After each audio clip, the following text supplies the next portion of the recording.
3, 2, 1. Let's go! I'm the host of the PBE podcast. We are here at the 67th annual. My kid would say 6, 7, 6. Yeah. You too? Oh, yeah. Oh, man. But gotta love it. Gotta love it. It is the 67th annual SPWLA conference symposium, right? It's last year it was in Qatar or Dubai. And next year it's going to be in France. It is. Yep. Although that's not technically official until the end of the show, but yes, it's going to be in. By the time this goes out, it'll be in Pau, France. Yeah. Okay. Beautiful. So, we are here. We're talking with technical folks in petrophysics, which is kind of like the multidisciplinary aspect of an oil and gas energy company, or even geothermal. I would argue that the petrophysicists, the well log analysts, the wireline data is the ultimate integrator between reservoir engineers, completion guys, drilling mud, right, fluid guys, the geologists. Everyone's waiting for that data and the geophysics side as well, right? Geophysics. So this is it's a fascinating group. There's not a ton, right? 1,500 members, I think, is ish. We vary. At the moment, it's actually closer to 2,000. Okay, 2,000 members. I would say let's get to 20,000 members. What's holding us back?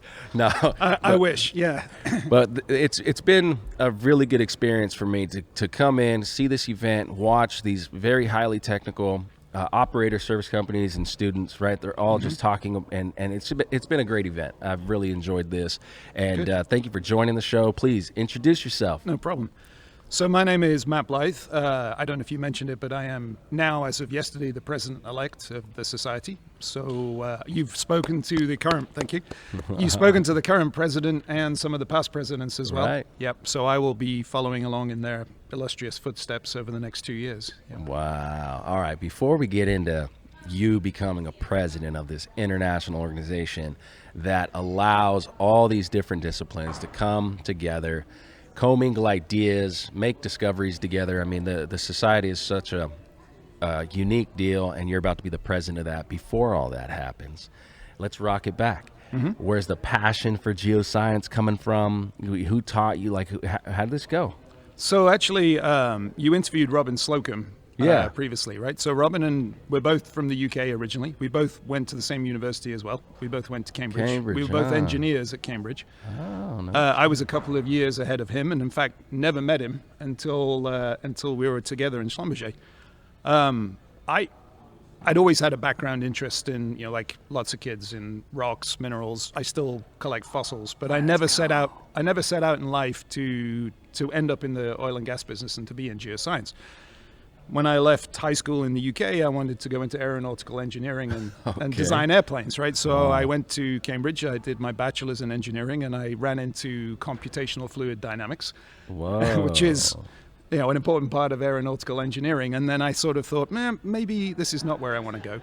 And I diverted into civil engineering and environmental engineering, which I've since discovered in the US is sort of considered the odd one out in all the engineers, right? We used to make fun of electrical engineers. Here in the US, they now make fun of civil engineers. But ironically, I did my master's project in methods of preventing seabed erosion around structures based on the seabed. So I had a wave tank, I had an oil rig leg, I had artificial seaweed, and we were looking at ways to prevent the ocean currents from eroding underneath the legs of the oil rig. So through that project, I'd heard about SLB, Schlumberger as it was back then. Robin talked about the building in Cambridge with the big tent and everything that went on in there. Yeah, what was that like, man? It was like a spaceship, like he said. Yeah, what's going on in there? At the time, it was considered an architectural oddity and something new and a highlight, right? It doesn't stand out as much now, but at the time, it did look pretty cool. But I knew about them, but actually, I still wanted to go into the civil engineering route. So I left university and I started a job working for a company just outside of London called Montgomery Watson. I don't think they even exist anymore. And I was doing water engineering projects, pipelines, reservoirs, that kind of stuff. Okay. And about 8 months in, I found out that the guy sitting in the desk next to me had been in the same desk for 16 years. 3 months later, I was on a rig in the Gulf of Mexico with Schlumberger. Yeah. Wow. So when I found out about that, I was like, okay, maybe I need to do something different. I contacted Schlumberger. I got interviewed. I got accepted. No kidding. Yeah, I thought I was going to get sent to Nigeria or Vietnam or something. They Yeah. sent me to Lafayette, Louisiana, Oh, man. which in 1997, for an Englishman, might as well have been one of those exotic countries. I couldn't understand them. They couldn't understand me. Yeah, you come into this crew of pirates. Right, you're like, exactly. What's going on? But unlike Robin, who went to the wireline side, I started with LWD, logging while drilling. Okay. This is in 97? This is in 1997. So, yeah, I had 28 years with Schlumberger. I left last year. But so at the time, the LWD business was small. It was growing. It was new. It was sort of the cowboy side of the company. Wireline was the big powerhouse of Schlumberger. Yeah. LWD was this new, crazy kid on the block that was trying to do It things was the while drilling. iPad.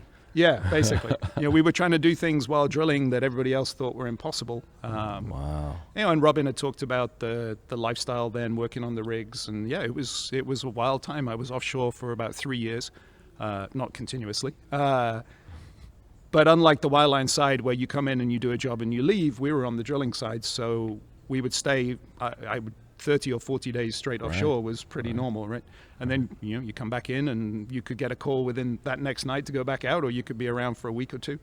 So it was fun, and that's where I really got into the interest in the subsurface evaluation side, because you see all these tools, and we were on the forefront of developing all this new technology with LWD that didn't exist before. So every time a new tool came out, it was something that the industry hadn't seen before.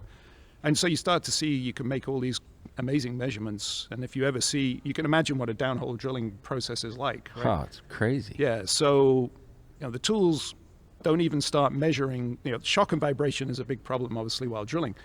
And so you've got these electronics, they're supposed to make all these measurements of the formation, but they're also getting beaten to hell while they're down there. Yeah. You don't even start measuring shocks until you hit 50 Gs, and you count the number of 50 Gs or higher shocks you have per second.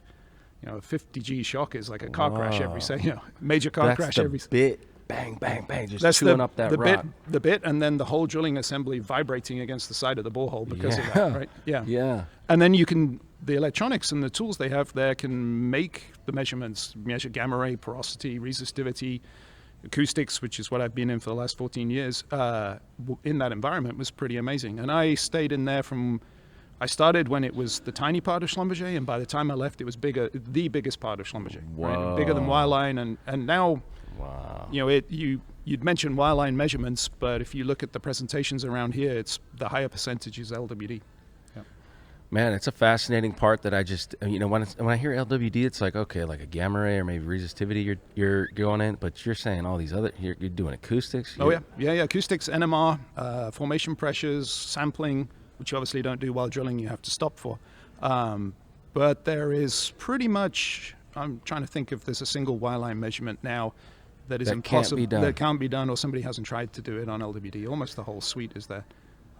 Doesn't that seems really interesting to me right now, thinking about what is this crossroads between, how much wireline, open hole versus LWD, right? So it depends. It's come down to the economics, right? So but also the technical aspect of that. You're breaking the rock for the first time. Mm-hmm.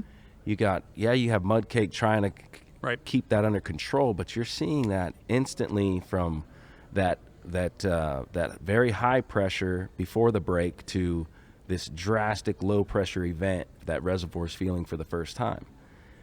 You're now seeing that data then, not seeing it after you get to TD and you get the hole really caked up well, and the engineer's like, I'm pretty sure you're not going to get stuck now. Yep. Go for it. This is happening real time. Yeah, so there's for sure some definite problems trying to do it in a drilling environment, but there's key advantages too, and one is the hole is completely untouched, right? Yeah.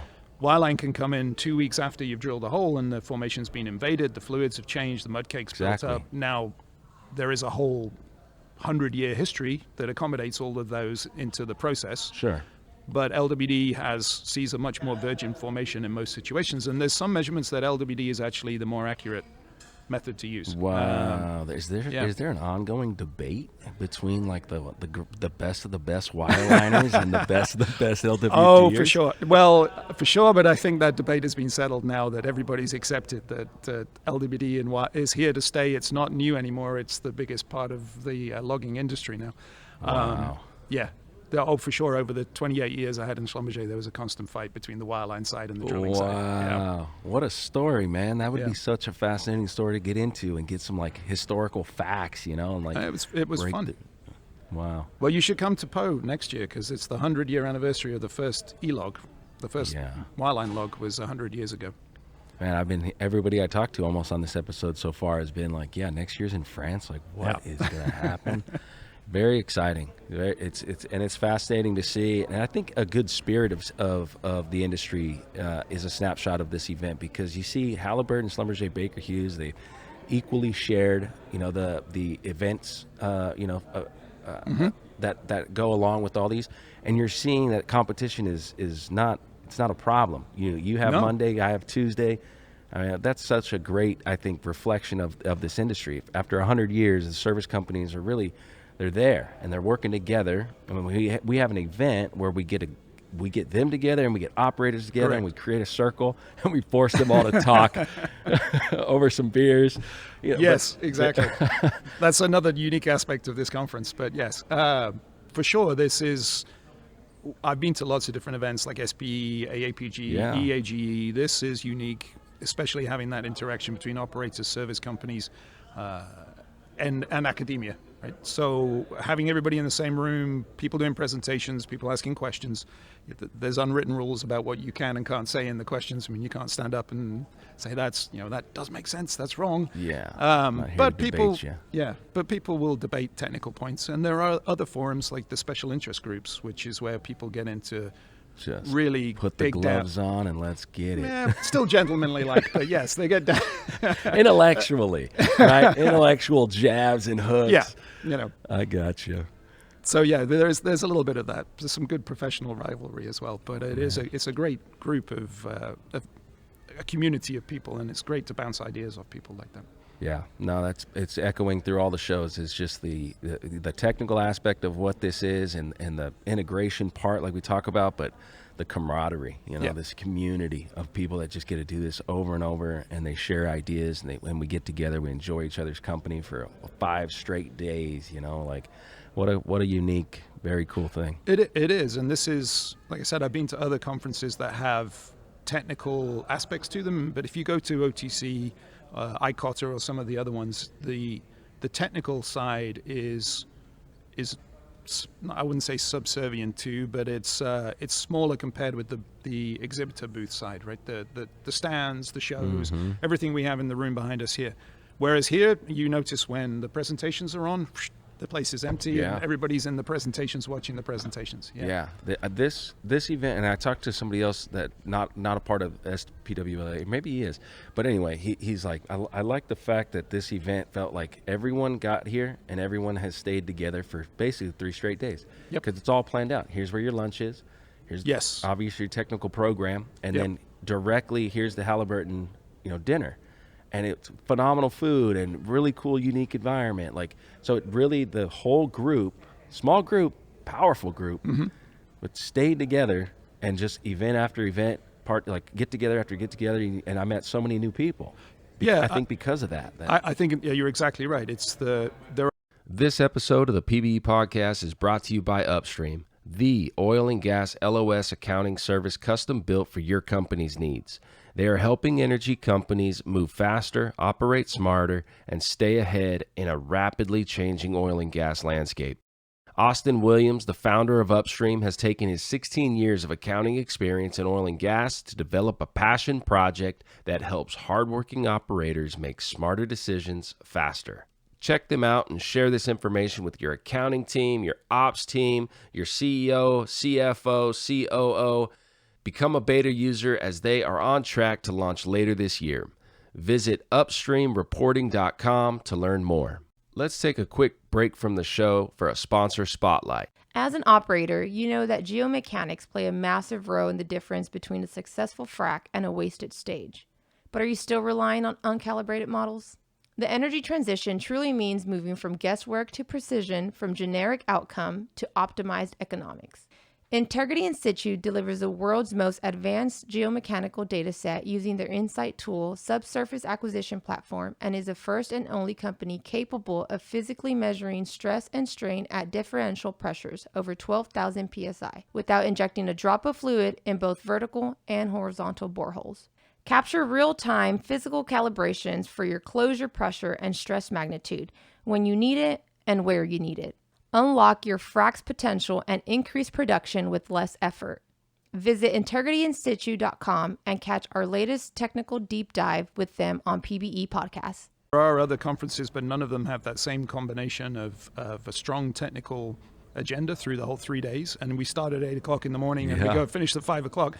And organize social events because, yes, there's a lot of networking and discussions that happen during the conference, but there's also an awful lot that happens when we're all in the same room at a social event together.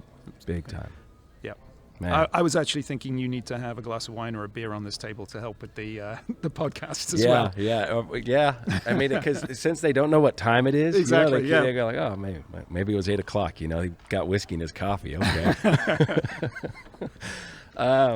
So let's rock it back to a technical thing you brought up. I think this is, so you mentioned aeronautical engineering and how fluid, would you say something about a dynamic fluid? So one of the disciplines within aeronautical engineering is it's in lots of different things, but it's fluid dynamics. It's understanding how air flows over wings and the body of the aircraft and modeling it. And it's mathematically, I hit my math limit, I guess is what it was. It's like, okay, I can understand it. That's where I stop. So what can you correlate and just relate the idea of aeronautical engineering and how air is passing over the wing and how it creates the Bernoulli effect or whatever that is. Bernoulli effect. Bernoulli effect, and it lifts this plane. The same kind of things are happening when you depressurize a rock that has enough pressure to hold 2,000 pounds at surface. So it's 12,000 pounds, 15,000 pounds of pressure. Right. Boom, hitting the wellbore and trying to get through that porosity, permeability. How do you relate those two?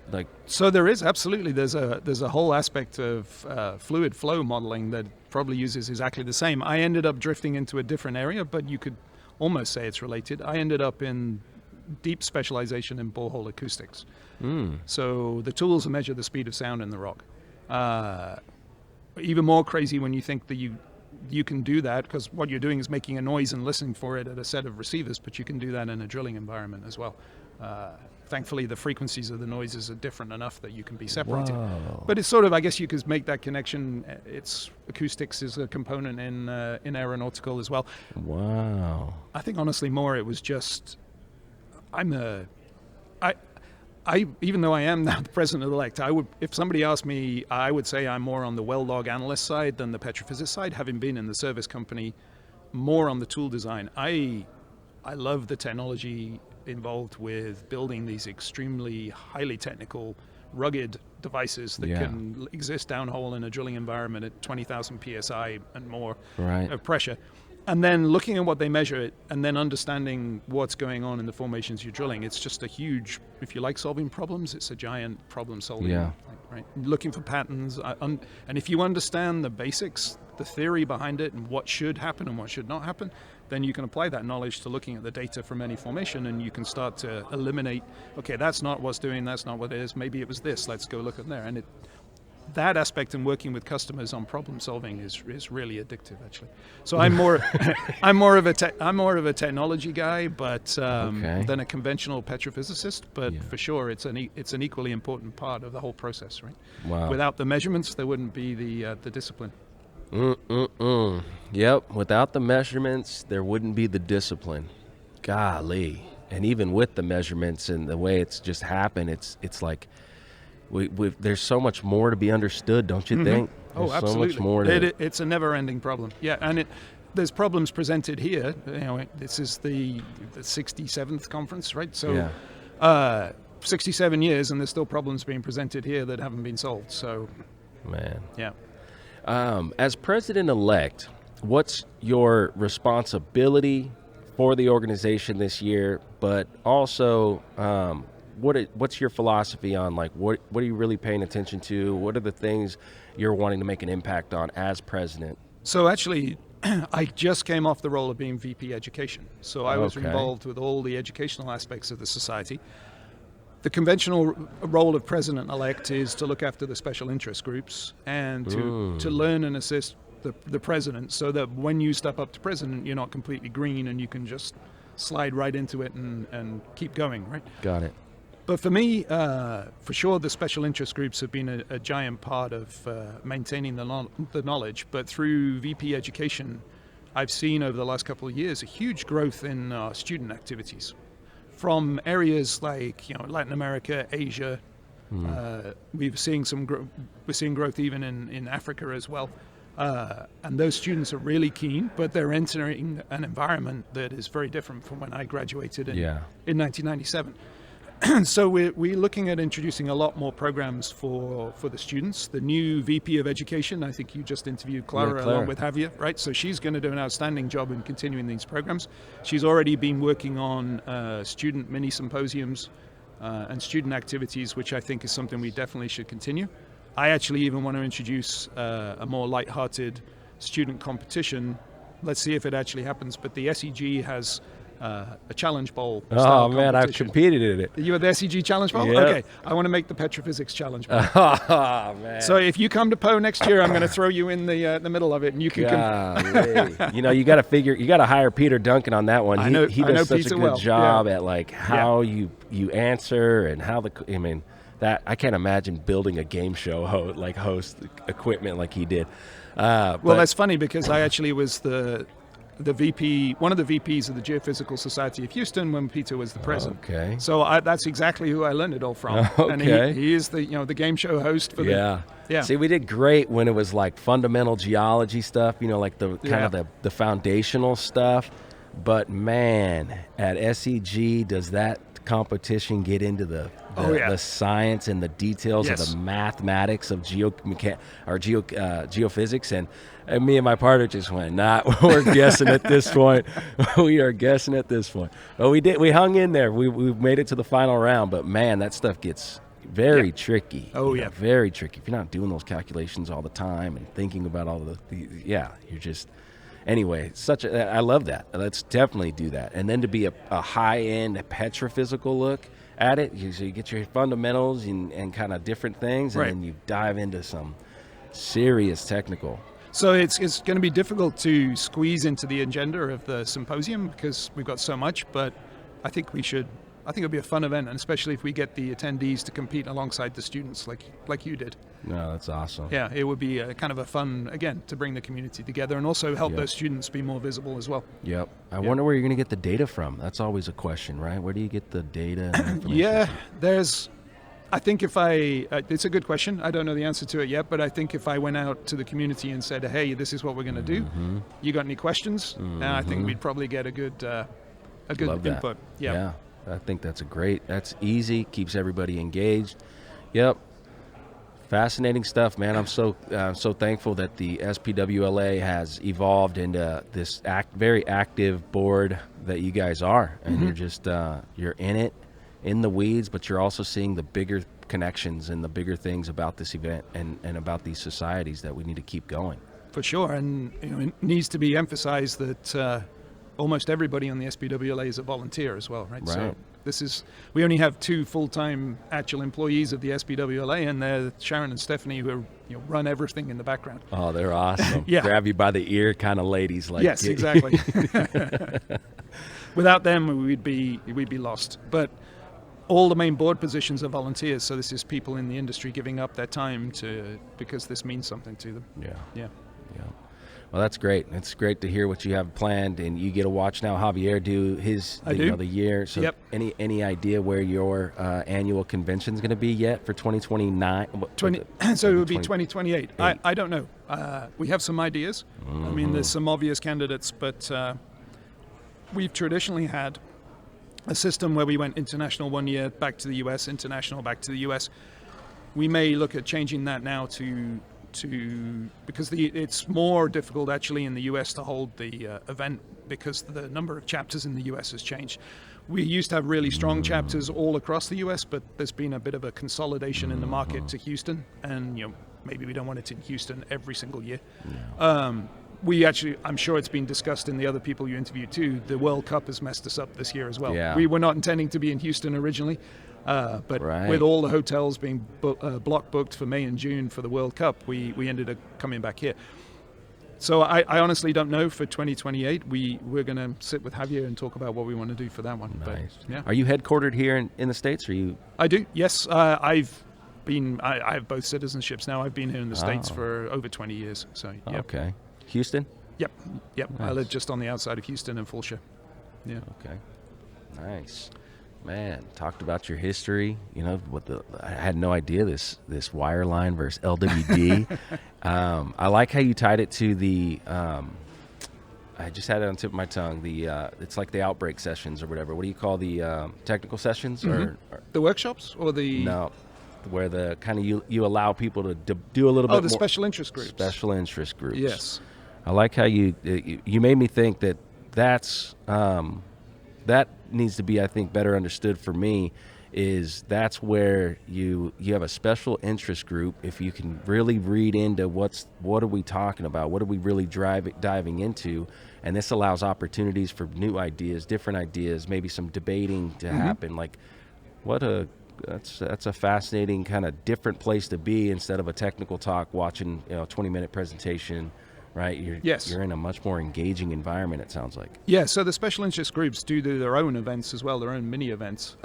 We had one earlier this year that was on ultra-deep resistivity. Oh, wow. Hosted with the London Petrophysical Society, and there were publications that actually came out of that too, and yeah, that got a huge amount of interest. So we're looking at doing more combined events with there's synergies between the different SIGs as well. We've had a borehole acoustics and a borehole imaging joint workshop. There's more we can do. And then we've had, on the same subject as students, we've had an education SIG that's not been hugely active over the last few years. And that's another plan that Clara and our past president, Julian, is working on to resurrect that SIG as well. Wow. Yeah. Nice. And particularly with a focus on student mentoring, I believe. Nice. Yep. Nice. Yeah. That's been a theme for sure, is the surprise, not a surprise, I guess, but the encouragement that more student chapters have been made this last year than the past several, I guess. Yes, and the growth has been outside the US and Europe, but the US chapters are still really active. But yeah, we're seeing big growth in Latin America, big growth in Asia for student chapters, that's great. which is good. So we have to get those people involved in the society. And they're the ones that are going to grow up in the world with AI, where petrophysics is not, or where AI's norm rather than being something we talk about as something special, and then subsurface evaluation, not just for oil and gas, but a broad energy industry. Yeah. Right? So we need to bring that focus into the society as well. I was talking to somebody last night about that at the SLB party. It was Matthew was his first name. He had all kinds of great ideas on podcasts, right? He's like, you need to do a podcast on uranium and really? What's going on in sedimentary copper. And we were having all kinds of talks there about the podcasting. But where was I going with that? Talking about Matthew, he brought that up. The being a broad energy industry, not just oil and gas, right? Yes. And he said what's interesting is when he got into the rabbit hole of uranium, because that's what he's doing. He's working on uranium enrichments and how you, if you have that rock, you can move specific chemically altered brine through it, and it'll release the uranium, and you can capture the so you need injection wells, you need production wells, right? Which is exactly the same. Yep. Exactly the same. What was also interesting was how the deposit actually forms and what it looks like in seismic or in data. Very similar, he said. It's just a lot of crossover, and he inspired me to think about let's start thinking about more of these different podcasts from mining side or geothermal side, talking about the same data, just a different perspective. Right, exactly. And that's where we hope to show something, especially with the students, that you can still take this skill set to a broader career than just the conventional oil and gas. That's the way it has to be, and then going forward, I think. Yeah. Right. Whoa. Man, fantastic. Anything else you want to specifically go over or talk about before you embark on your President-Elect year? I don't think so. I think we've covered most of it. I mean, I am certainly looking forward to the time as president, but I think President-Elect is an equally important role, especially with the special interest groups. And having been in the VP education role, like I said, I feel like I don't want to pull out of that completely, and I want to help and still continue, especially with the student focus. One of the things I had to do, and we did it here in the conference, is the International Student Presentation Competition. Yeah. So that's fun, and for the students, it's a really important, and you can see that they take it seriously. And the work that some of these students is doing is, they should be standing up in the main auditorium and presenting, because it's that good. Yeah. Wow. Andy was echoing that too. Yes. Andy Anderson. He's Andy was one of the judges. Very impressed with some of this stuff. Yeah. Wow. Man, exciting. I hope to stay connected, obviously, and learn as the SIGs, as they come, and what's going to be designed for the next year big event in Poe.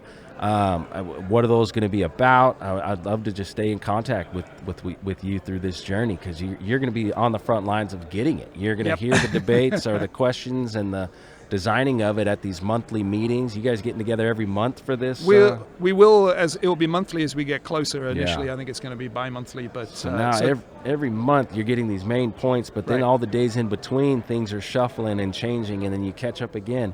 I'd love to just stay connected and track that information and somehow help deliver that so people can see what actually is being talked about. Right. Robin had a great visual in the first day, right? That data he showed, and how you can start visualizing the connections between all of it. Yes, connections. That's what it's all about. Man. Well, man, growing up, were you into sports, or what other things did you do besides cool science stuff? There's not many people who say you're cool science stuff when you're a teenager, right? I was never a particularly sporty guy. My thing, it's going to totally divert the podcast, but my thing has always been fishing, actually. Really? I'm a diehard fly fisherman. Whoa. I used to carry a fly rod with me on business trips and SPWLA conferences. Jeez, just go find a creek and... Yep. Yeah, travel all over the world and fish, from Japan to Mongolia to Bolivia to Iceland to... Sheesh. Yeah. I mean, that couldn't be so much more of an opposite. I've never done it in my life, and you're like a world's expert. Oh, no, I'm not a world's expert. I just, I've done it a lot, but I wouldn't say I was an expert. It's like everything in the world. You do it a lot, but then you meet somebody who's so much better than you that you realize I'm just an amateur. Yeah, it happens here too. I think I know something, and then I walk up and talk to some of these people, and it's like, oh no, I got to go read the book. There's definitely levels to everything for sure. Wow. So so fly fishing is the idea. So just to stay on it for one more minute. You're kind of lobbing out a bait over the water, and you want something to come in and grab it. So the whole difference is that, in conventional fishing, you've either got a bait on a hook or you've got some sort of artificial lure on a hook, but both of which have weight. So you can use a very light line, just a normal nylon line, and you can cast it on a rod because that's got weight. When you're fly fishing, you're using some feathers and lightweight material, whatever it is, tied onto a hook, and it almost has no weight. Oh, wow. So you can't cast it conventionally. So when you see so now you have a weighted line instead when you're fly fishing. And so when you see them in the movies, like a river runs through it, that whole process backwards and forwards is to get that weighted line out rather than just a conventional cast with a spinning rod. Okay. So I always say it, if you're a hunter, it's the fishing equivalent of bow hunting versus hunting with a gun. It's a more challenging. You're not going to catch as many fish. In some situations, actually, you can be more effective, but you're not going to catch maybe as many fish, but you're going to have more fun while you're doing it, and you're going to feel a little bit more satisfied. And once you get people try it, and I really like it because you're limited in how far you can cast just by the equipment. So you have to be fairly close, which means you have to be sneaky. Yeah. And it tends to be very visual. It's more fun in clear water where you can see the fish. Wow. So it's getting close to merging fishing and hunting together. Yeah. And then very cool. You get to catch the fish, say hello, and put it back. And put it back. What's your favorite fish to catch? Oh, there's two. It depends. The coolest I think I'll probably say there's at least two that have been the coolest fish in the world. The golden dorado in Latin America, in Bolivia, and I fish for them in Bolivia. Those things are incredible, and you see a picture of them. They do glow gold just like they do in the picture. Yeah, and they live in these beautiful, pristine rivers. Roosterfish, which is a saltwater species, you get them in Mexico and the Pacific coast, down the Pacific coast of Mexico. They're cool and aggressive, and they've got a dorsal fin that it looks like your hand like that. That's where the rooster name comes from. Okay. And when they're chasing bait, that rooster comb comes up, and it'll actually come out of the water, and you can see the spray. They accelerate so quick. Yeah. So they chase your fly down and just hammer it. But wow, aggressive guys. Yeah. I'll fish for. I'm not selective. I'll fish for anything. It's always fun. Man, that's awesome. That's interesting. So you get your education, right? Yep. You got a bachelor's degree out of. I got my bachelor's and master's from Cambridge. Yeah. Both from Cambridge. Yep. Got it. Yep. Master's again. The topic of the master's was. I did my master's thesis on methods of preventing seabed erosion around ocean structures. You built this model. Yeah, I had a wave tank. Crashing. Yeah, different materials, different mediums, different designs. Basically artificial seaweed is what it was. Yeah, and then you transitioned into SLB right away? No, I did pretty much, but I worked 1 year for a engineering consultancy company doing water pipelines. Remember I said the guy in the desk next to me had been there for 16 years in the same desk? Yeah, and you jumped, that's right. That's when I jumped. And then in SLB I did 3 and a bit years in the field, and then I moved into a couple of different sales and management roles. Okay. And then ironically, I ran across, people say you don't quit the company, you quit the manager. I ran across a manager that him and I did not agree with each other, and he thought he would teach me a lesson by, when it came time for me to move out of this managerial position I was in, he moved me into a teaching role, an instructor role. Okay. And he thought to him that was a sideways one. Oh, just go do this because you're not being a manager of a bigger group. But in fact, it turned out to be the second best position I'd ever had in Schlumberger. I loved the teaching role. So I spent 4 years teaching all the trainees, part of a group of instructors, obviously, but all the trainees coming through the new hires coming in to learn all about the drilling process, how to run the tools on the well site, what to do. Whoa! So the curriculum. Give me a high level summary of the curriculum for these new hires that you would teach them. So it was called fixed step training, and the whole thing was supposed to take about 3 years, and you had 3 schools, one each year. The first one was all the basics, just what you need to know to go out and be able to run a job, mainly focused on the programming of the tools, their operations, troubleshooting, a little bit on data quality. Wow. Second school was more focused on understanding the data coming from the tools. And then the third school was an even deeper dive where they had to take a data set, do a basic petrophysical analysis on it, and tell us what they found in the data. And wow. But then I also taught all the side classes, the specializations in sonic and other ones. So I didn't teach NMR was one.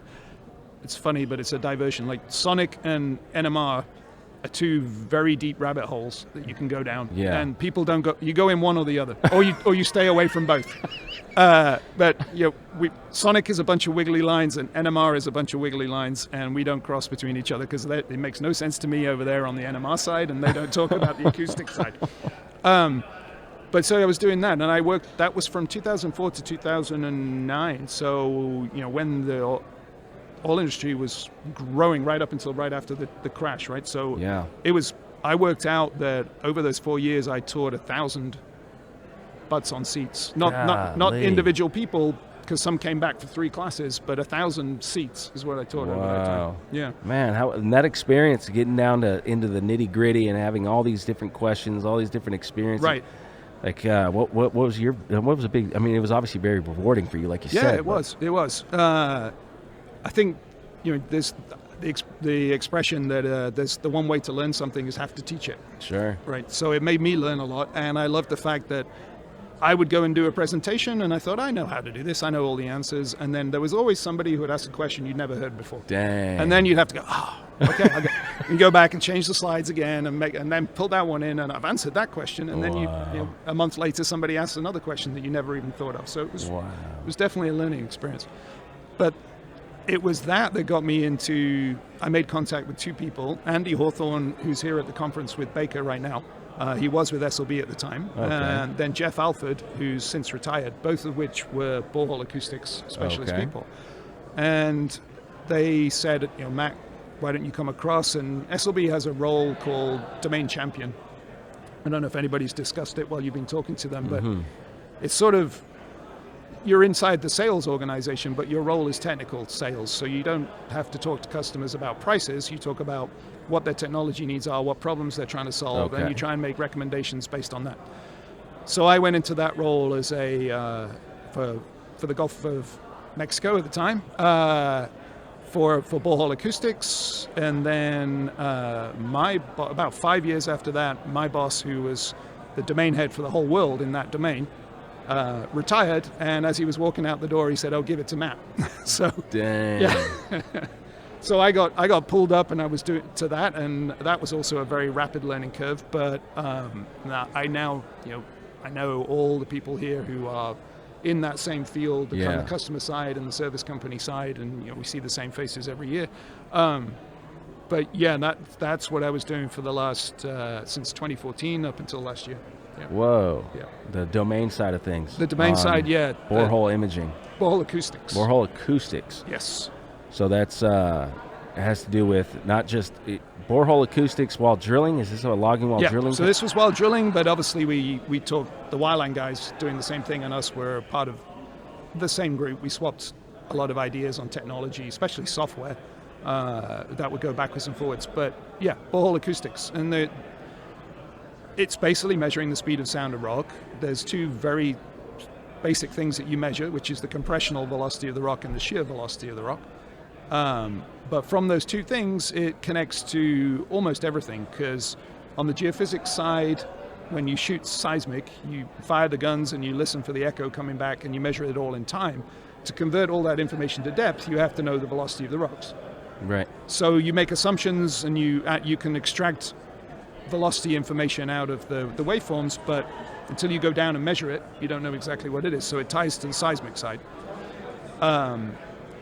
The velocity of the rock is heavily dependent on its stress state, porosity, mechanical stiffness. So geomechanics, the two biggest measurements for geomechanics are acoustics and density. So it's fundamentally important for geomechanics. And that means geomechanics from the well construction side, like what's the safe direction to drill, what's the safe mud weight to use, completions, what pressure do I need to frack the rock. Wow. When is it going to sand on me? If I pull down too much pressure while producing, is the hole going to? All of this has acoustics flows into it. Right. You're getting this compressional velocity and shear velocity off of the rocks as it's going from a limestone to a sand and a shale, and then all of a sudden it's a fractured sand, and this one's a oil field sand, and you got all these different combinations of what it can physically be. You're getting two things, like you said. Right, but it's basically two things, but you can measure those two things. In some situations, they change azimuthally around the wellbore. So the velocity this way is different from the velocity that way, and that's commonly related to either layering or stress. Wow. And so you can extract information on that from it too. We just had the session here that I was chairing on the borehole acoustics special session, and there were papers there also on reflection imaging. So part of the energy that you fire from the transmitter goes out into the formation, and it doesn't get back to the receivers immediately. It goes out and it hits layering or fractures, and then it bounces back. So then later on, you get these weaker reflections coming back. If you can remove the direct arrivals and focus only on the reflections, and then with some fancy processing, you can actually start to image fractures and faults and layering that are meters away from the wellbore. Yeah, from that too. So that's a cool aspect that's grown a lot in popularity over the last couple of years. Golly. Yeah, it's fascinating to think about that. Yeah. Few meters easy, huh? You can get out from the wellbore? It depends on what kind of rock you're in, but and then actually there was the other one, we had a presentation on ranging. So that same exact process of, I want to image this fracture, or I want to image this layer to see where it goes away from the wellbore. you can turn it around and say, okay, well then if I want to find something like a well that I don't know where it is, if the sound reflects off it, you can see where that well is. So there was a case of an old well from the 1980s that nobody knew where it was. Whoa. And they needed to access it to properly plug and abandon it because there was an aquifer across the old well, but they couldn't find it. So in the end, they actually drilled a well with used an acoustics tool to try and basically ping like echolocation and see where this other well was, and then drill into it and intercept it. Jeez. Yeah. Wow. Man, so it's a very unique. Your academic achievements are at high level. You get into SLB. This episode of the PBE podcast is brought to you by Upstream, the oil and gas LOS accounting service custom built for your company's needs. They are helping energy companies move faster, operate smarter, and stay ahead in a rapidly changing oil and gas landscape. Austin Williams, the founder of Upstream, has taken his 16 years of accounting experience in oil and gas to develop a passion project that helps hardworking operators make smarter decisions faster. Check them out and share this information with your accounting team, your ops team, your CEO, CFO, COO. Become a beta user as they are on track to launch later this year. Visit upstreamreporting.com to learn more. Let's take a quick break from the show for a sponsor spotlight. As an operator, you know that geomechanics play a massive role in the difference between a successful frac and a wasted stage. But are you still relying on uncalibrated models? The energy transition truly means moving from guesswork to precision, from generic outcome to optimized economics. Integrity In Situ delivers the world's most advanced geomechanical data set using their Insight tool, subsurface acquisition platform, and is the first and only company capable of physically measuring stress and strain at differential pressures over 12,000 psi without injecting a drop of fluid in both vertical and horizontal boreholes. Capture real-time physical calibrations for your closure pressure and stress magnitude when you need it and where you need it. Unlock your frac's potential and increase production with less effort. Visit integrityinsitu.com and catch our latest technical deep dive with them on PBE Podcasts. You go through your career into that, which led you to being a teacher for 1,000 seats, right? Yeah. Your story's, very unique. So, and now what are you doing? So now I'm in the consulting business. So I joined, he's a friend of mine now, but there was a customer originally called a gentleman called Ian White, who was working at the time for Tullow. He's based in the UK, and he started a small consulting business based around petrophysics, and it slowly grew. There's more work than he could do, and it's over the last 10, 12 years, it's grown to 55 consultants working in West Africa, Europe, North Sea. Wow. Middle East, but they've never been able to grow the business in North America because they just haven't had anybody here in North America. So when I left SLB, there's a conventional route for that. When that happens, you go to one of the other service companies or you go to an operator. Sure. I wanted to do something a little bit different, so I spoke to Ian, and I'm helping them grow the business and bring the Isla Subsurface to the U.S. You're in the twilight zone. Yeah. Well, I wouldn't say but it's remarkably fun after 28 years with a service company to now be running your own business. Yeah. It's awesome, man. Congrats on that. Taking the leap to do it and getting the opportunity. It sounds like such a good one, right? What do you think it is about the parent company or this? What'd you call Mr. Wright? Ian Wright? Ian White. Ian White. What is it? What makes his the way he packages, the way he consumes data? No, well, yes, to a degree, but I think the bigger thing is the fact that it's a extremely experienced group of people. The average seniority is, let's say, 25 years in the oil and gas industry. Vast majority of them have been operators, service company expertise. So you have a consultant company that has the experience and the knowledge of how the operators are actually doing things and what the operators' priorities are. providing consulting advice to operators. So it's different from an operator coming to a service company. Now they're coming to a bunch of people who have been with the operators and say, hey, we know how you do it. Yeah. So it's speed, right? It's speed of I got a big project. I got a lot of data. I need help, analyzing this and making sense of it. You have the experience to take that data, make fast decisions on how to provide something that's going to help the results. Because consulting is results based. You have to have results to survive. It's for sure that, but not everything is on an immediate, we have to have it now type timescale. I mean, we can do stuff, everything from prospect evaluation from seismic through to pre-well petrophysics analysis, geomechanics, well planning, assisting with drilling. I mean, we are a consulting company, so it's all subsurface evaluation. I'm working with the service company and the operator.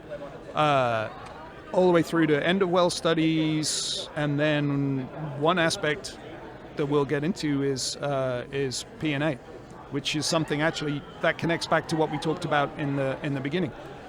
You were talking about what is the new direction and what new things are coming into. So plug and abandonment. How do we safely close down and remove these thousands and thousands of old wells that are around the world, and thousands of wells that nobody is. In some cases, they don't know where they are. They don't know who owns them. There's the whole orphan well problem in the U.S., which I'm sure you've discussed in some of your podcasts. Oh, yeah. Right. There is a big subsurface formation evaluation part of closing these down properly, because are they gonna leak? If I put my plug here, is there a path where the high pressure formations down here can come around, can leak, can travel across and connect to another well, and then appear in that other well, or can they reach an aquifer? And that's just going to be a huge problem. And so that's another aspect that SPWLA can start to bring into some of their fields is subsurface needs for abandonment. Petrophysicists and the skills of the people that are here are absolutely part of that. And then another reason why the consulting side is growing is that there has been a brain drain in the industry. If you look at the size of the number of people employed in petrophysics in 2014 compared with the number of people employed in petrophysics now, it's shrunk considerably. Wow. And it's a problem for all the societies, not just SPWLA. SPE is in the same boat, right?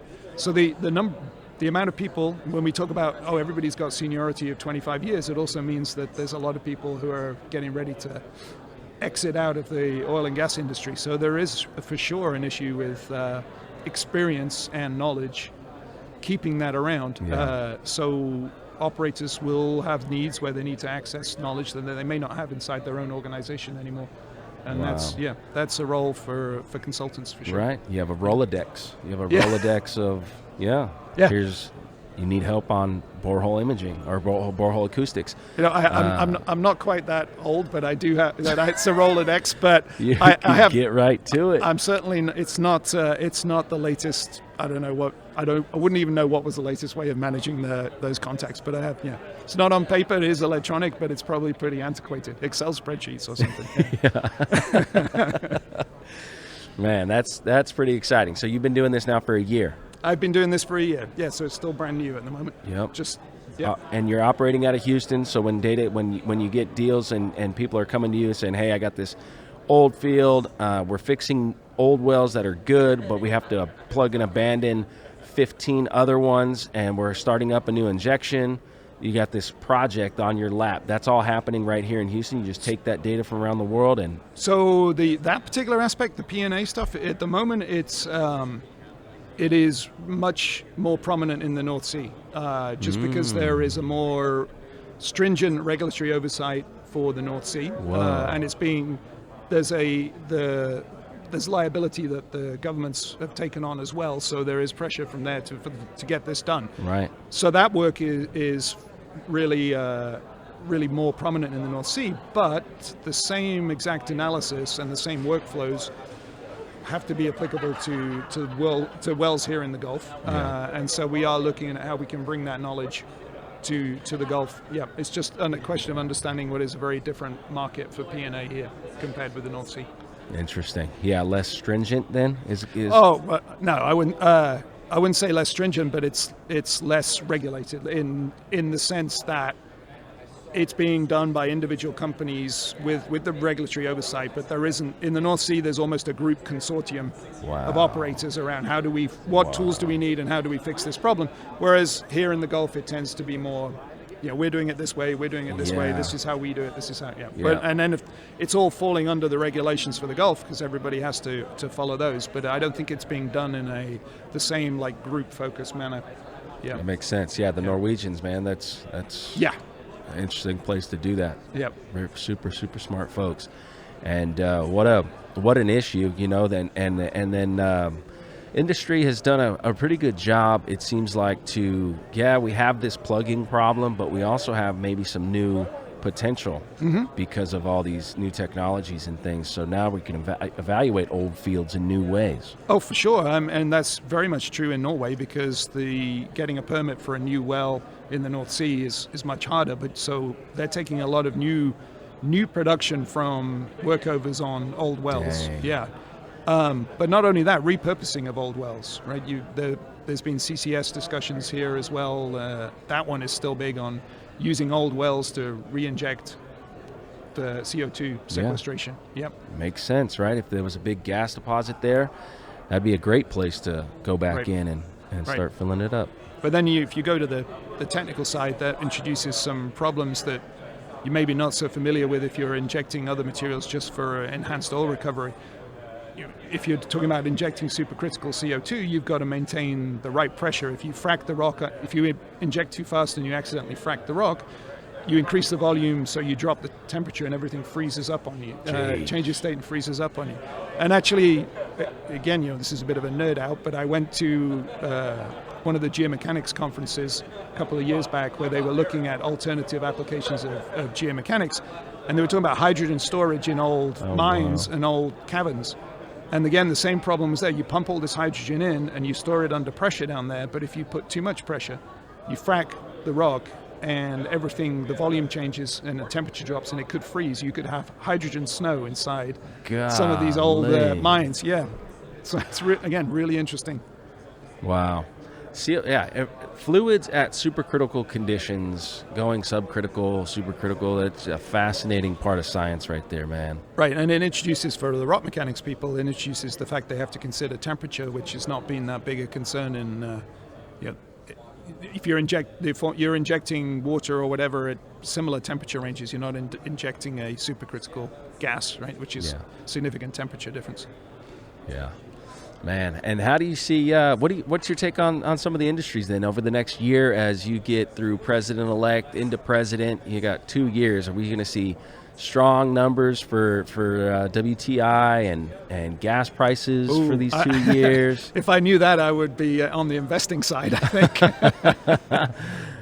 I repeat the line I think that everybody's going to say is it's pretty clear that oil and gas is, whilst it is not ever, I don't think, going to go back to the giant monster that it used to be, it's still a very relevant part of the energy mix. It's not going to go away. The politics around the Middle East and the politics around Russia have told us that it's still a vital part of the energy mix. The climate concern is absolutely legitimate, and there are large movements within the industry to decarbonize as much as possible. There's a lot of stuff being talked about for carbon sequestration. The economics of that is still hard to work out and hard to put in practice at the moment, but oil and gas is not going to go away. What is going to happen is the subsurface evaluation community, the petrophysics community, has to work out how to expand into these new markets where their skills are absolutely necessary, but you've also got a lot of outside players coming into these markets that don't have experience from oil and gas. Geothermal is one, right? So we can absolutely help them with more effective geothermal wells, more effective CCS wells. Yeah. It even goes down to, there's a formation evaluation component and a geomechanics component in siting offshore wind turbines, which you wouldn't. Wow. Yeah, you wouldn't think about, because you don't want those things sinking into the seabed. Yeah. Makes sense. Or falling over. Right, makes sense. Need to find competent rock. Exactly. Let's get some data on this and make better choices. Yeah. Shoot, that's interesting. So in the next couple of years, we have geothermal, lithium is becoming It's critical minerals, yes. critical minerals. Yep. Well plugging and abandonment. Interesting. It almost feels like there's a real runway of kind of work, you know, and things that need to happen. The CCUS, like you said, the selling of carbon credits, or how you make that profitable, good tax benefits and stuff like that. Operators need to get much more educated on how that works and how that works for their bottom line, right? How you make that to help the profit. But Exactly. lithium, geothermal, oil and gas, of course. You have exploration in hard rocks now, I think, coming back. Copper at all-time highs. It's interesting where gold's going to go.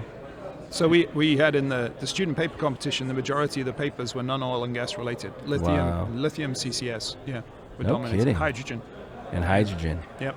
That's an interesting one, man. The hydrogen. It's. I've heard the issue is that you find a pocket of hydrogen, but it depletes quickly. It's hard to get something that continues to flow hydrogen. I don't have the knowledge on that one, but it's something I need to gain the knowledge on that. I need to go back to the book. This is how we do it. The SPWLA is going to do it, man. Everybody's going to be working on an issue from now until the big event next year. Right, and next year being in Europe, we've already been discussing with the French chapter, and the first thing they said is we want to bring alternative energy topics into the mix. And because it will help increase the exposure of the conference in Europe as well. If we can bring in more sponsors, more different industries, more exhibitors that still need the same knowledge in the background, but they're outside of oil and gas. Yeah.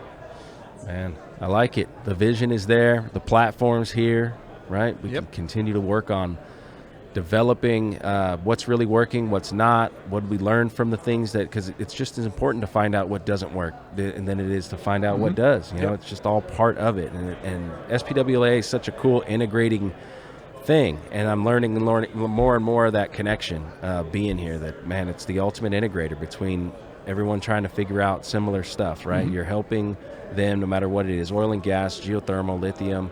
We're trying to understand the very complex Earth. It's predictable, it's repeatable, but it's very complex. Yeah, absolutely. Each project has to have as many experts as you can. Sounds like the industry is kind of balanced itself out, and I see some real tracks going long term here. Yep, I would agree. I do too. And it's, there was a stage where people were wondering, talking about oil and gas is going to disappear. What are we going to do? We're all going to, lose our jobs. I think it's pretty clear now that it's not that. It's that we need to work out how to bring these skills to all these new industries that are going to come up. Yep. And the P&A business is huge, right? I mean, there are thousands upon thousands upon thousands of wells that will need to be shut down over the next few years. And you got like this old report from 1982 that's saying that it was perfed in this depth, and then they set a packer at this depth. That's the last time anyone had a record on this thing. Yep. And it's like, no, you need to go there with the right technology where you can go down hole safely, figure out what the problems are in the casing or where your issues are, remap that whole wellbore with as much resolution as possible. Right. And maybe you find something behind pipe in the middle of that. And there's old wells in the U.S. from the early 1900s that they pulled all the casing out of for the Second World War because they needed the steel. Whoa, they yanked the casing back out of the hole. Yep. And then just put a cement plug on and left it. So those will need to be just closed down properly as well. Yeah. But again, you have to find them first, because there's nothing on surface that tells you where it is. Wow, man, fascinating stuff. I like it. Well, shoot, you got consulting work going on. That's keeping you busy. You got this big event happening. Yep. The student chapters are growing. Yes, they are. With more to your point, right? You got this new technology and this excitement and this road and these paths that are lighting up as like, okay, we got confidence in this industry again. We see investments going back into this industry again. This next year is going to be all about just growth. It feels like, let's focus on that, be excited about that. What's your take on global opportunities, I guess? What are you seeing from a global perspective? You hear it a lot, and certainly Venezuela is one of the big news, but I mean, you got student chapters blowing up all outside of the United States. That's an indication that the universities in these countries must be really focusing on petrophysics and geoscience and resources.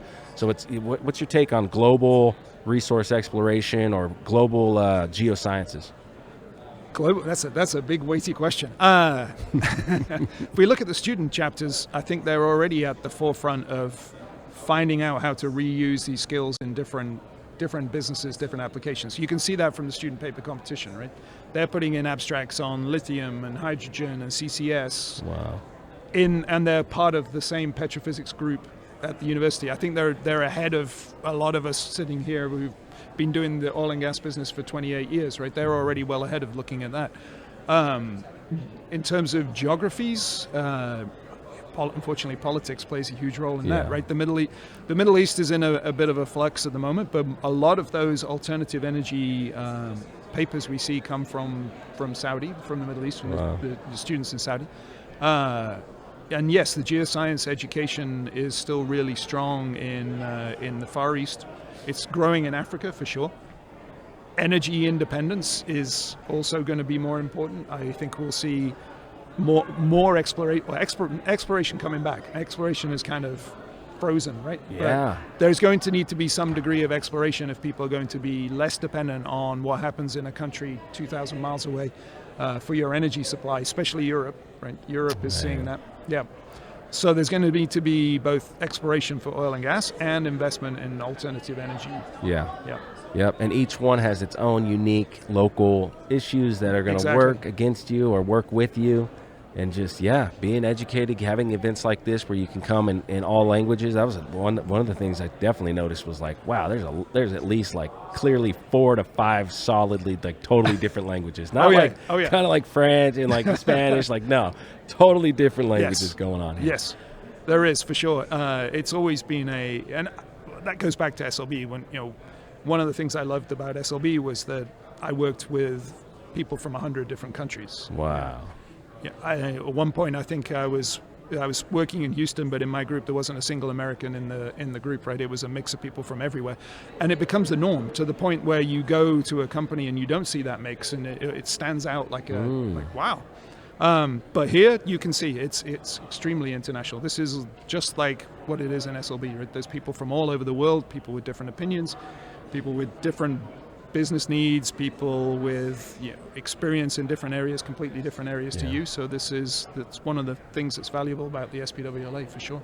It's cool to see the integration, I think, of the machine learning and AI, right? And seeing it firsthand that big companies like an AWS, for example, who has this amazing capability of taking an enormous amount of data, storing it, but then doing like relational database stuff and working with all that data and information. Well, those folks never got into, they had no path to oil and gas until AI and machine learning, and now we're integrating a whole nother mindset. And the way another thing that for the petrophysics community is those people, the companies that are coming in with the AI knowledge don't have the subsurface knowledge. Right. And if the AI tools are going to be valuable, the subsurface people have to be involved in the development of those tools. Yeah. Oh man, you see it on LinkedIn all the time. Yes. Someone auto-populates and then it's just so bad. Yeah. You're like, oh man, someone needs a geologist to look over some of these things. You're absolutely right. Yeah. That's ChatGPT, you can easily get ChatGPT to, you ask it to give you a paper recommendation, and it gives you a very confident paper recommendation, and then you go look it up and the paper doesn't exist. Jeez. Yeah. So there's still some way to go. I'm not downplaying the role of AI. Obviously, everybody knows it's going to be a huge change. Yeah. Whether it's as big a change as we think at the moment, I don't know. I think it's clearly at the moment it's a tool for speeding things up and helping us do things more quickly and easily, especially routine tasks. The minute that AI comes up with something that a human couldn't do is probably the point we start to get worried about. Yeah. About the AI. Yeah, and you got to argue that just doesn't seem, as sci-fi as you want to feel about it and conspiracy or whatever, it just doesn't seem like it's going to be able to do something like that. Just don't. Not at the moment. I mean, I think it's coming. My kids, I think that's a problem my kids will have to deal with. Think so? Yeah. Man. Well, we're up for it. Let's bring it on. We've been doing it for 100 years. We're going to go for 100 more. Yep. Well, at that point, download my brain into a virtual world. And I can go fishing for the rest of my life at that point. Hey, we need you over here for some petrophysics. Yeah, he's in the sim. He's fishing in the sim. Yeah. Yeah, AI's for me. It's an interesting way to see that it's enhancing engagement. I feel like from the individual. So if you know a little bit or you know a lot, you play with AI and it's making you're engaging. You're right. engaging with the subject more because of that, and that's a good thing. That's a positive. So I think it's enhancing that, and then it if you're using it right, and I think in conversations and real world problems, it helps integrate. Yep. I think it's a great tool for the those things. The concern I have around AI in that aspect is you've got to, like any other tool, you've got to be able to understand what it's doing and how it's getting the answers and know where its limits are. Yeah. It's like, I don't know, my youngest kids are 12, and to them, we're out driving around and they're on the phone and they say the Wi-Fi is bad. It's like, well, we're not on the Wi-Fi, you're on the cell network. All right, well, the internet's bad. No, the internet's not bad. The data connection. When I grew up, if you wanted to play a computer game, you had to load it on a tape and adjust the volume on the side of the tape player. And then floppies came along, CDs came and went. Yeah. AOL was invented, chat was, and you, at that stage when computers came out, you had to learn how they worked to understand what was going to fix them if they had a problem. We've got to the point now where with an iPhone, it's so slick, it's so easy. Yeah. People don't actually know what's going on behind it. They don't understand the science behind it. And that is a worry I have when my kids get to the point. They're already at the point where they're answering their homework with AI if they don't know the question. Right. So, well, you're not actually learning what it's telling you. So, oh, but I can do it. I'm getting the right answer. No, you're not doing it. AI is doing it for you. Yeah. So that's the concern I have, but that's a philosophical concern. It's not necessarily a problem for the petrophysics industry as a whole. But if AI makes things too easy for us, is there a risk that we stop really critically thinking about problems and let AI do it for us? Which, maybe that's a concern for the future. Yeah, it's definitely a real one. You articulated that very well, sir. Thank you. Got me a little scared. No, I'm just kidding. I think it's great, man. I work with a great mentor. He's well into his 70s, and I love poking at him with AI and all that stuff. He's he just classic you're instant gratification. You're just this zoomer running around, and then we get to sit on stuff, and then he gets to see that we're asking AI these questions, and he's going, "Where did it think of that?" And I'm like, "Really?" And I go, "Really? You think it's thinking, huh?" Yeah, exactly. Where did it get that? Well, if you really want to be scared, think about what are we training AI on? We're training AI on ourselves. Everything humans have done, all the aspects. Sure. Look at the internet. How much of the internet is Crazy. Aspects of human culture that we probably don't want to be too public, but we're letting an AI loose to learn about everything, the world, from everything we have done. Wow. It's not applicable to what we're doing here because these are small models, but the whole concept of AI in society, the Groks, the ChatGPTs, that we're feeding in information to, they're learning from us. Wow. So. Now, I do like what I was hearing with Clara and Javier on the SPWLA's attempt, it sounds like, to build a Grok, or I don't know what you guys are going to name it, but it's Rock. Rock. I don't know. I just invented that, but anyway, maybe I should go patent it right now. Trademark it. Something. Yeah. Someone's going to invent the name for this tool. But what I like and what I'm hearing is obviously you're very educated and you thought about this very deeply from many different angles. But having someone like you to help guide that relationship between what is the SPWLA's database and source of information, which is totally unique, something the internet kind of has, but it has a lot of other things to get. But now you're going to take that and you're going to start training this right? Right. Well, the maybe we should call it Rocky. Actually, I like that better. Rocky. Than Rock. Yeah. Rocky. So the idea is it's an LLM right now. So what the idea is, we've got this huge database of papers, Right. and scientific information going back to the 50s. And back in the 50s, it was hand typed or whatever, and they've been scanned. Wow. But there's no easy way to search for the information that is in them because they're just pieces of paper. So we want to try and digitize, and Robin's relationship with Amazon has been a huge help already. We want to have an AI go through and digitize all of those old papers, reliably extract what was written in them. So that takes some QC too, right? Especially the equations. And then allow people to type in, like, I've got this problem. How do I calculate water saturation in this kind of reservoir or whatever? And it will try and pull all the reference information and say, here's what was, here's the, and it's actually good in that respect, because it's much easier for the AI to tell you what is the most common one, right? Whereas as a human, you can't go through 6,000 papers and understand but you can see from all those 6,000 what is the most common aspect that people use, what are the problems with it that people have published. Normalize all this data into just sandstones. Yeah, exactly. Oh, extract for me all the historical information on this one particular formation in this field, and the problems people have had in the past. And so that's really powerful. And I know that the SPE is doing it too, and their database is even bigger. So at some point, I think we'll end up, having that, being able to just mine all the information that's out there. One Petro, I believe, is doing something similar. Wow. And then for the result of that, because obviously AWS is going to be like, well, this is great, but what are we getting out of it, right? Right. So there's got to be some deal. I guess they get a copy of all the stuff that they're.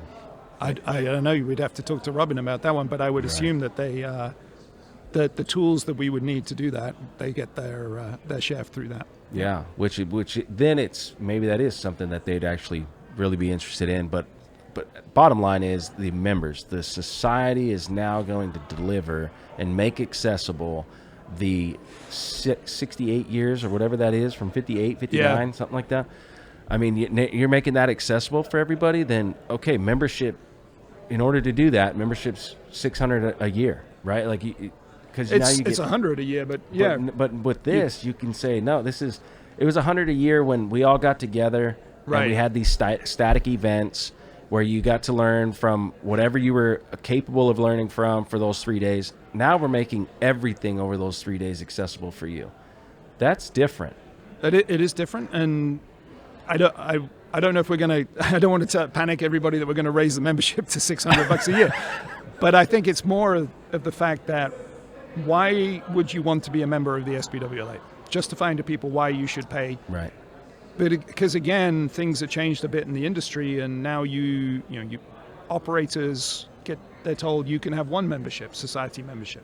So we've got to justify ours compared with being an SPE member or an AAPG member or one of the other ones, right? So if we offer more, then that's the justification for paying the membership. And for the society to continue, the membership has to be there. If membership is shrinking, then so will this conference will shrink. Yeah, no, 100%. But that's crazy exciting. That's crazy exciting for every long-lived petrophysicist that knows how to work their iPhone now, because they all do. they all don't like them, but they know how they work. Well, you see them with them like this. Yeah, exactly.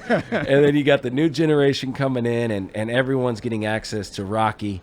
Yeah. And we're just working it and asking it questions, and we're engaged on the website, and we're just diving into that stuff and pulling the really pulling the value out of the SPWLA. That to me is a very exciting and something I want to keep track of and stay on top of as best I can. So and that ties into the operators. Historically, they've years back, they taught all their own training classes. They had the internal training structure and internal knowledge structure to do that. Yeah. But that's, like everything else, has now got less and less and less. And so the SPWLA can have a huge role as the resource of knowledge, the training. We've even talked about developing some form of certification, like the PE, but the PE is Petrophysics, right? Yeah, that's great. Yeah, and that again, we're all volunteers, so that takes a lot, and to do that and maintain it, that would be the other thing. Because if you create this, then you got to keep everybody updated, do their recertifications, and make sure it's a program that means something. Otherwise, nobody else is going to get it. But other ideas that we could do, some sort of official Petrophysics certification is another one. Oh man, well, thank you so much for your dedication to SPWLA. Thank you very much. Yeah, your passion, it comes through big time. Your commitment back to this and helping to pave the road for the next year, and then eventually you'll be past president, and you'll be watching the new presidents coming in, the president-elects, and it's got to be fascinating to have your specific experience, been tied to this industry for so long. How long have you been with the SPWLA? I presented my first paper in 2012, and I think I joined the Houston chapter board in 2013. Okay. So it's been 13, 14 years 13, now. 14 solid years in this organization, and now you're going to see the next 13, 14 after you're president. What they don't tell you is there's like a whole multi-year commitment after you've been president to being part of the foundation that gives out scholarships. Oh, so, really? All past presidents are funneled into that, and you go through various roles in the foundation. Yeah, I love that. Yeah, so you think you're done, and then they bring you back in. Yeah, you can't be. You can't be done. Can't be done. You can't be done. This industry is way too important. We need something like this that we all can be a part of and provide value to, and see the rewards. See the new connections and new ideas and new partnerships that spring up and new ideas on technology. Yep. So thank you so much for doing what you do, allowing us to be here with the podcast. I got Upstream, the LOS company. They're using AI and machine learning to help operators and everybody. Really, just you're making a decision today, and it's making an impact on your bottom line at some point, whether positive or negative. You don't really know unless you keep track of that and you're graphing it in real time, and that's exactly his passion project, was creating that and delivering that to operators. So that's Upstream. And then the new way of measuring stress downhole. Have you heard the in situ guys? Yes. Man, had him on the show. That was very interesting to get his take on physically measuring geomechanical stresses and strains in situ, right down at the wellbore. I mean, that's really cool. Yeah, that is a cool piece of technology. I've looked at that. Yeah. Nice. Yeah. Love it. Thank you again for the opportunity to making this thing possible. And it's been fun. Awesome. Good luck next year. Thank you. This episode of the PBE Podcast is brought to you by Upstream, the oil and gas LOS accounting service custom built for your company's needs. They are helping energy companies move faster, operate smarter, and stay ahead in a rapidly changing oil and gas landscape. Austin Williams, the founder of Upstream, has taken his 16 years of accounting experience in oil and gas to develop a passion project that helps hardworking operators make smarter decisions faster. Check them out and share this information with your accounting team, your ops team, your CEO, CFO, COO. Become a beta user as they are on track to launch later this year. Visit upstreamreporting.com to learn more. Let's take a quick break from the show for a sponsor spotlight. As an operator, you know that geomechanics play a massive role in the difference between a successful frac and a wasted stage. But are you still relying on uncalibrated models? The energy transition truly means moving from guesswork to precision, from generic outcome to optimized economics. Integrity In Situ delivers the world's most advanced geomechanical data set using their Insight tool, subsurface acquisition platform, and is the first and only company capable of physically measuring stress and strain at differential pressures over 12,000 psi without injecting a drop of fluid in both vertical and horizontal boreholes. Capture real-time physical calibrations for your closure pressure and stress magnitude when you need it and where you need it. Unlock your frac's potential and increase production with less effort. Visit integrityinsitu.com and catch our latest technical deep dive with them on PBE Podcast.